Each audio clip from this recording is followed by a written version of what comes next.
Trapmore gang, before we get into this video, make sure you go and follow my third channel, Trap Live Ross, where I'm re-uploading my Twitch streams. Bro.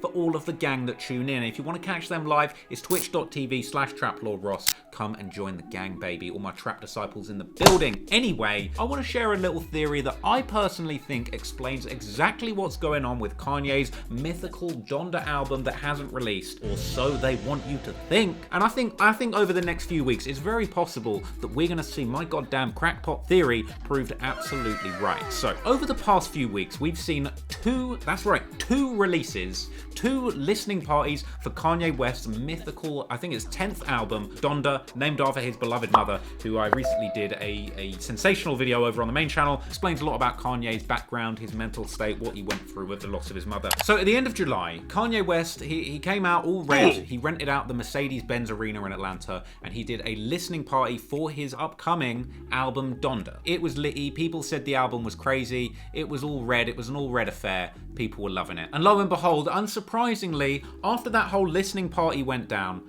the shit didn't drop. There was no Donda, there was no album, there was no release. Even at the time, I thought, yeah, that's facts. Kanye hates his fans. He's not going to put the album out. He's going to leave people guessing. He's got all of this leftover trauma that he's never been able to work through, and he just can't get the album out, right? I begin to see these reports that Kanye is living in this tiny little shoebox prison-style room in the backstage of the Mercedes-Benz Arena, paying apparently $1 million a day to stay there whilst he finishes his Donda album. He's adding verses, he's recording, he's doing all sorts of crazy shit, and naturally the media's going nuts. They're doing memes about this little room that he's staying in. There's a whole bunch of crazy shit flying around, okay? They're saying it's the most expensive apartment living accommodation that's ever existed. Kanye's seen in the stadium in the same goddamn red outfit watching a soccer game. He's chilling. He's apparently just living, walking around the stadium like it's nothing. Thing is, right, new listening party for the album comes a few weeks later. And this time, the whole aesthetic's changed. He's no longer in red. He's wearing some Hellraiser spiked Louboutin Balenciaga suit.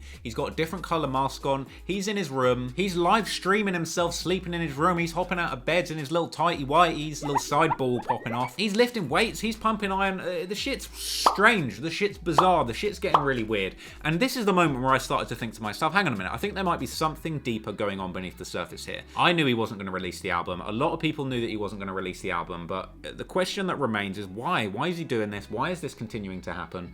Listening party comes around, and hell, there's a whole bunch of people having a great time. It's the aesthetics change. This time it's all in black. There's a bunch of crazy shit going on. People are walking around in a circle like it's goddamn Mecca. They're praising Jesus. It's being streamed live on Apple Music, and the whole thing's just a little bit baffling. Okay, there's new verses on the thing. The day passes. The album doesn't release, and this is when I started to think, I think I know what's going on here. So I just want to share with you my theory on what's going on with Donda, and you can tell me in the comments whether or not you agree or disagree. And I actually shared up a little theory about this over on my Instagram, so let me show you what that was. So I put this on Instagram. I said, this is my theory for Donda, okay? This is the album. The album's already out. The album's been out. The album came out the moment that Kanye went to that stadium. This album is an ever-evolving album. You only get to hear it in person. The Benz Stadium is Disneyland for hype beasts.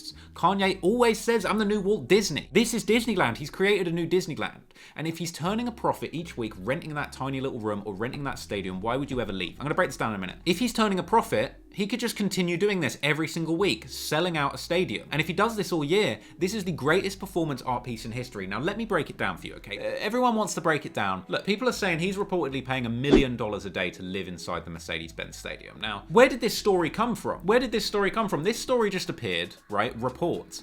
No one really acknowledged where this story came from. I wouldn't be surprised if this came from Kanye or his team. This is part of the folklore. All of these drips and drabs and weird bits of crazy information, they're all coming out, but no one's really taking a closer look at where they're coming from or why. Why would these bits of information matter to the overall story arc of this whole Donda album release thing? Now, I would wager, I doubt anyone is going to rent him this little room for $1 million a day. I don't think he's got $1 million a day lease on this room. He is probably paying $1 million a day for the exclusive use of the Mercedes-Benz Stadium, and or just being able to be there and put on a show every week or every 2 weeks or whatever that may be, right? I'm sure he's cut a deal. Let's just say, for argument's sake, it's costing him, say, $7 million to stay at the Mercedes-Benz Stadium per week. So if he can somehow earn more than $7 million a week putting this show on at the Benz Stadium, he's turning a profit. okay? How likely is that? Well, Mercedes-Benz stadium capacity is 71,000, okay? And it is not necessarily selling out every single seat of the stadium. The stadium probably is not even able to operate at capacity. Maybe it's 30,000,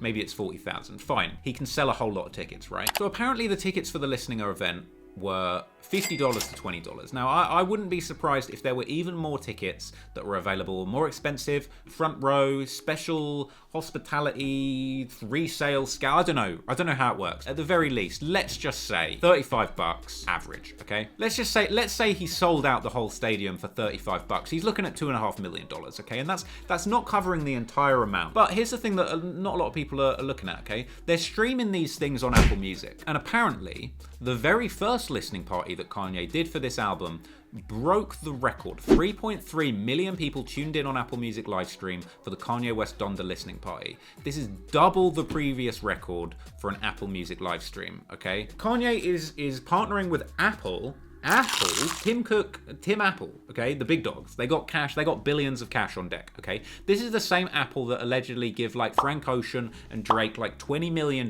deals for temporary exclusives on their album. Apparently Apple threatened Drake with a $20 million lawsuit if his video stream just appeared on Tidal. So that would say that they're basically in for $20 million just to get a video stream on their service over Tidal, okay? So they're talking $20 million bags. This is the kind of bags that Apple are dishing out, and they've got more money than God. It's not unthinkable that if Kanye West is breaking the live stream record, he's showing up with 3.3 million viewers concurrently on Apple Music service. God knows how many premium memberships Kanye is bringing through the door. It's not unfathomable that Apple Music may be paying Kanye West, 2 mil, 5 mil, 10 mil. They could be paying him $20 million a fortnight to live stream this thing on their service. Combine that with the fact that the album's not out. The only way you can hear this shit is if you go to Apple Music and tune in live, or is if you go to the goddamn Mercedes-Benz arena, you follow the fucking light shooting out the top of it like the motherfucking North Star, and go and listen to that thing in person. Okay? People are clowning Kanye going, oh, he's spending $1 million a day staying in this place. He's going to go broke doing that. He might be turning a massive profit. I mean, let's just go outrageous for a minute. Let's say all of his tickets are $50 and there's a bunch of front row tickets that are $5,000, $10,000 a piece as well. Let's just say ticket sales, he's closing at $5 million a week. Let's say Apple Music, I won't even be generous. Let's say Apple Music are giving him $10 million a week. If it's costing him $7 million to stay there, the thing's profitable. Okay? Now let's set aside the money and just talk about the art. Kanye West is doing something that has never been done before. He is creating a mecca, a Disneyland of music, where he is creating a piece of art that is so valuable, so special, that you can't throw it on Apple Music and listen to it. I know they've put the little fake pre-orders up that apparently you can't even listen to, and I think that's all marketing. I think that Kanye and his team have put out the story about him staying in a shoebox for $1 million a day. I think Kanye and his team are fiddling around, putting up a fake listing on Apple Music, getting people hyped, but it's all a game. You will never hear Donda in your Apple Music. You will never hear Donda on your Spotify. You will only hear Donda if you go to the mecca of music and listen to it in person in the presence of Kanye West himself. And if this is true, this is the most impressive piece of performance musical art, contemporary modern art, whatever you want to call it. The guy is packing a stadium every single week or every fortnight or whatever you want it to be, and he could do this every 2 weeks for the rest of the year, show up with a different album, lock himself in that room like a monk, producing a brand new album of fire every week. This is like the Wu-Tang Clan one-off album that you can only hear in person on steroids. Kanye West has said so many times, I'm the new Walt Disney, and this is what Walt Disney would do. This is Disneyland for people that wear Yeezys. This is the most innovative musical project in history, and I could be wrong, this could be bullshit. If it drops next week, fair enough, but I have a feeling you're never going to hear Donda in the comfort of your own home. You're only going to hear it if you go and hear it in person or if you tune into the Apple live stream, and that's how it's going to work. Kanye is a thinking on a next level. You see him in his Joe Rogan interview. He's trying to change the world. He's trying to be the modern day Da Vinci. The modern day Picasso isn't just going to drop a little 18-track album with a little Roddy Ricch, little Fabio Foreign feature on there like every other motherfucker. This is the pinnacle of music culture. I hope. Or it could be BS and he is just too shook to drop his whack album. I don't know. Let me know down in the comments. What do you think of my theory? Is it BS? Is it facts? I feel like this is something next level and no one else has cottoned on. And I don't want to hear more shit from little bitch-ass Justin LeBoy talking about, oh, Kanye's album's dropping on August. You don't know shit, bro. And all your little tweets are unsubstantiated. I ain't hearing shit from Justin LeBoy. I ain't hearing shit from these idiots tweeting. I think this is the best performance art piece in history of all time. What do you think? Let me know in the comments. Hope you enjoyed that one. Catch me on the third channel, Trap Live Ross, and on Twitch, twitch.tv/TrapLawRoss. We're going live. I'm doing more lives. I am just trying to be social, gang. If you want to come and get involved, come and chat to me one-to-one. I'm answering questions. I'm doing also. I react to whatever you want. It's lit. I'm going to do some crazy shit on the Patreon soon, so keep your eyes peeled for that. Been a nuts few weeks, frankly. But I'm back, baby. Shout out the patrons. We're lit. What do you think? Kanye, Donda, best artist, performance, contemporary artist of all time? You be the judge. Bye.